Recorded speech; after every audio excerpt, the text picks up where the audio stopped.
It's time to go back inside the coach's room. This time we're taking a closer look at Game 5 as the Florida Panthers rout the Toronto Maple Leafs 6-1 in Toronto. We're going to take a closer look at all of the goals in this game to see who made the mistakes and who made the great plays. So let's start off with the first goal for the Florida Panthers. As it's deep in the Florida Panthers zones, one of the things the Panthers do is they gain zones. You're going to see Jesper Boqvist looks back and he sees that they're gaining possession of this puck, so he takes off. He leaves the zone early.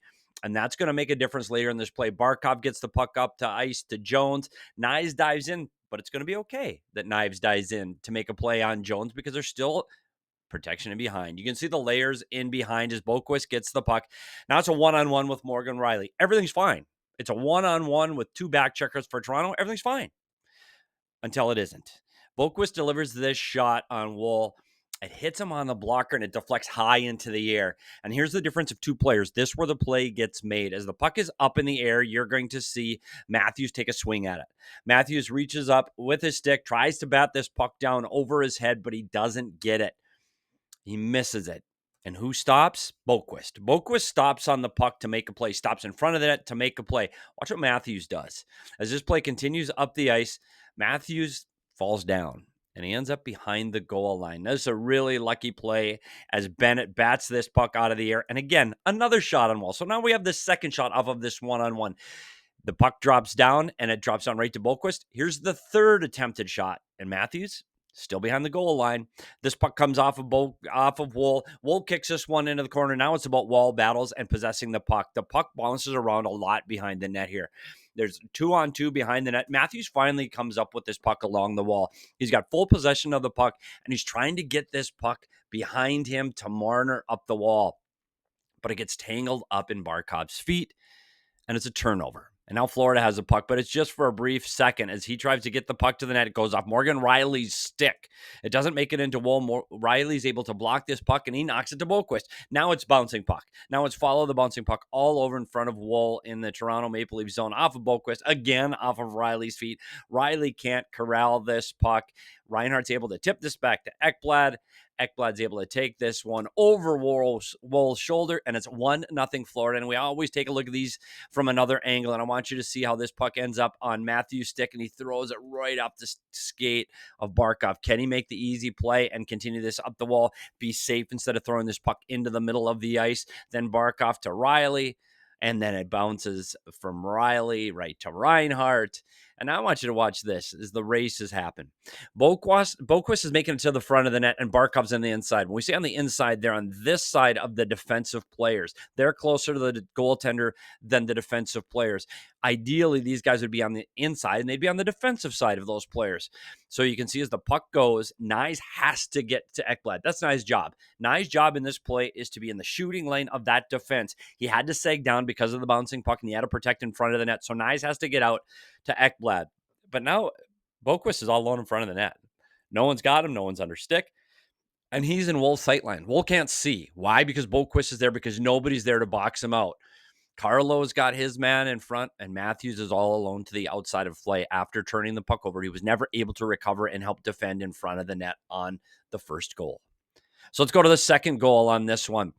Again, we're going to start with the Florida Panthers gaining zones. And this is going to be a play you're going to watch for later as Toronto gets stuck along the wall. Florida's content with moving the puck up off of the wall and just gaining zones. It gets it by Lawton. And you're going to want to see where Lawton ends up because he's going to come into this play later. He's way across the blue line into the offensive zone. But we're going to need to know where he is later.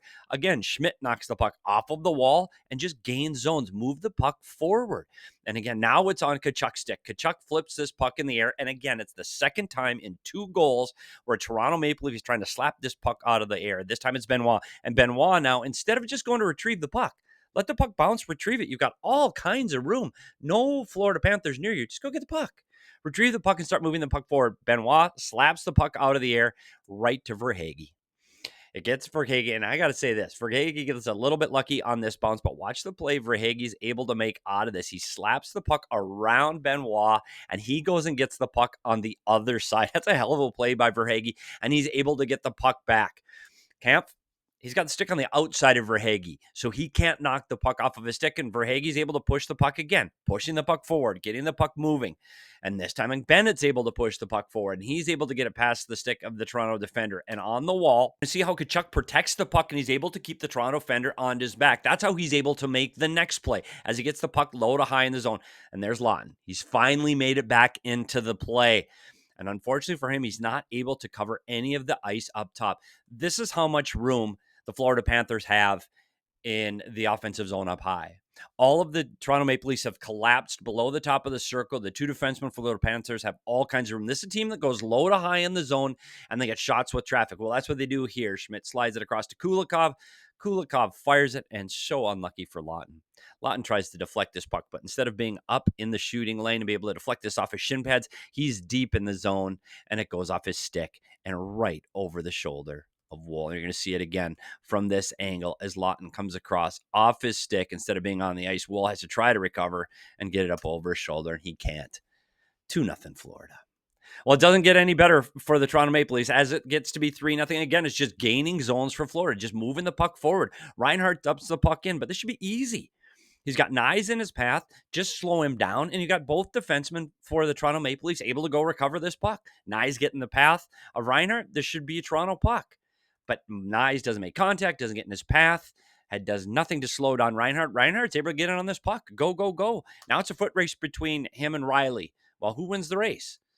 You can see who won the race. Reinhart wins the race, and as Woll tries to get this puck, Reinhart winning the race makes a difference. He slaps the stick of Woll, and they can't get the puck around to where he wanted to get it. He wanted to get it cleanly to Ekman-Larsson, but now it's going slow. And it's going slow, so now Barkov can make him play. And you can see stick on puck defending. Barkov gets a stick on Oliver Ekman-Larsson. And again, the puck is going slowly. So instead of a hard rim that Marner can pick up off the wall and start getting out of the zone, he can't. He has to wait for it. So by the time he gets it, he sees there's pressure coming. He's got pressure coming up through the middle of the ice, and he's got to make a move. Now, right now, what is that move? Well, we saw what Florida did. Florida gained zones. Florida got the puck off of the wall and just gained zones. Nyes left the zone. Nyes is gone. Nyes is out at the red line. Get the puck out to the neutral zone. Win races. You got Riley ahead of most of the Panthers. Get the puck moving forward. Get going forward and gaining zones. But Marner doesn't do that. He stops, puts on the brake. Good news is he lost the pressure. There's no more pressure. Now what can he do? Well, he can put the puck back to his defenseman, and we can just start over. Let's slow this play down and just start over. But Marner doesn't do that. He does a complete 360, and he fires this one blind off his spinning play through the middle of the ice. And you can't throw blind passes, especially a backhand pass, through the middle of the ice. There's no ice balance. And what do I mean by that? Well, there's two defensemen for the Toronto Maple Leafs over here. After the play was made, somebody's got to get back and start protecting the middle of the ice. It doesn't matter now because they're going this way. But it's going to matter in a little bit because the puck's going to come back the other way really quick because this puck gets on Forsling. As soon as Forsling gets it, what does Florida do? They gain zones. They put the puck moving forward. They trap 3 Toronto Maple Leafs inside the red line, and they're going back the other way. This is the ice balance. Now you've got 2 Toronto Maple Leaf defenders trying to get to the other side of the ice. They're rushing to get to the other side of the ice. Oliver Ekman-Larsson should have been in this area of the ice already, helping out to this area of the ice so he can make this play easier, but he's not. That's now everybody's trying to get in position. I want you to watch Boqvist. From the top of the circles in, watch Boqvist and Marner and who wins this foot race to the post. So now Marner has turned the puck over. He's got one job. Just stay in front of Boqvist. Defend him and take him all the way to the net. It's tough, though, because you got a third player coming in. This is a 3-on-2 now. So as Marner looks across and he sees the puck, he keeps puck watching. He's puck watching. Still hasn't taken a stride. Boqvist, full stride from the top of the circle in. Pass goes past Marner. Tips it past Woll, 3-0. But I want you to see how close this was to Marner getting this on his stick. And does one stride matter? That's how close Marner is to getting this puck and deflecting it away. So it does matter. The puck watching delayed this play, and it's 3-0 Panthers. And it just keeps going. It's 4-0 Panthers. And again, it's the same thing. It's gaining zones, pushing the puck forward. Lundell dumps it in, and now it's a foot race. Mikkola versus Nylander on a foot race, and Nylander has one stride under. Who wins this race? You guessed it. Mikkola. Nylander coasts, lets Mikkola pick up the puck. Mikkola's first on the puck, protects the puck against Nylander. And again, it's another wall battle won by the Florida Panthers. This time it's Lundell, but here's the good play by the Toronto Maple Leafs. Tanev makes the play. He pushes Lundell off the puck, and he's able to gain the puck, and he gets possession of the puck and creates a turnover on a really good wall battle. But now what? The Florida Panthers have been gaining zones off of the wall and moving the puck forward. Toronto doesn't do that.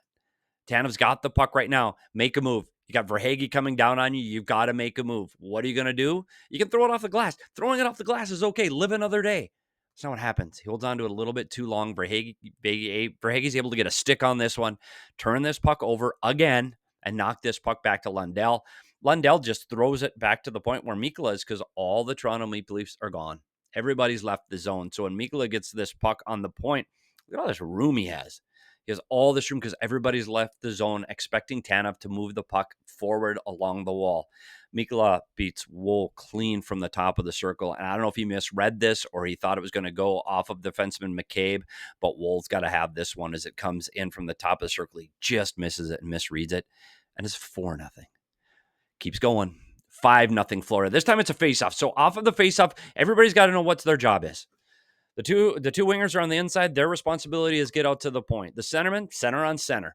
The guy, defenseman along the wall, take the wall winger and drive him to the net. That leaves one more player. Just take the inside winger and take him to the net. Everybody knows their assignments. The puck gets battled in front of the net. It's a puck battle in front of the net. And I think that's what confuses everybody. But by the time the puck gets won back to the defense of the Florida Panthers, everybody's in good shape. You got the two forwards for the Toronto Maple Leafs. They're on their two defensemen. You got center on center. And unfortunately, one of the Toronto Maple Leafs is on the wrong side. He should be on the defensive side. And it's going to make a difference as this puck gets delivered to the net. But he gets lost. Gadjevich gets ahead of him. Gadjevich gets ahead of Tanev. And Gadjevic's able to get a stick on this puck. And that's going to be a big difference because when Gadjevic gets a stick on this puck, it hits McCabe right in the mouth.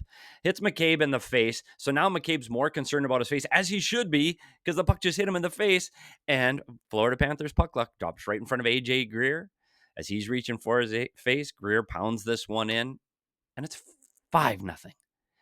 You want to see this from behind just to see how this puck gets back there. Nice play inside.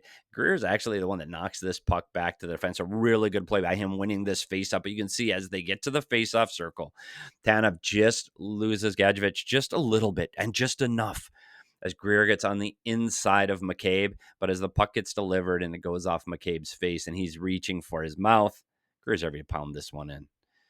Well, this is the last one. It's 6-0. Florida Panthers are on a power play, so things are a little bit different on a power play. Who is the most dangerous player on the ice right now? Who's the most dangerous player as the puck gets dropped for the Florida Panthers? Well, he's right here. He's got a quick shot to the lane. Somebody's got to know there's got to be communication between the two players for the Toronto Maple Leafs. Who is going to take the shooter? Now, most often it's going to be this player on the side, and he can't get all the way there because you can't leave this part of the ice wide open. But you can get out there and ready to front this puck. So if the puck does come back to here, you can at least get your body and stick in the lane and try to deflect or make a play on that puck. But that's not what happens. Again, it's another scrum where the faceoff isn't a clean win and everybody goes into the circle to try to get it. Nyes has to go into the circle along with Marchand. He's got to go in here to try to get possession of this puck.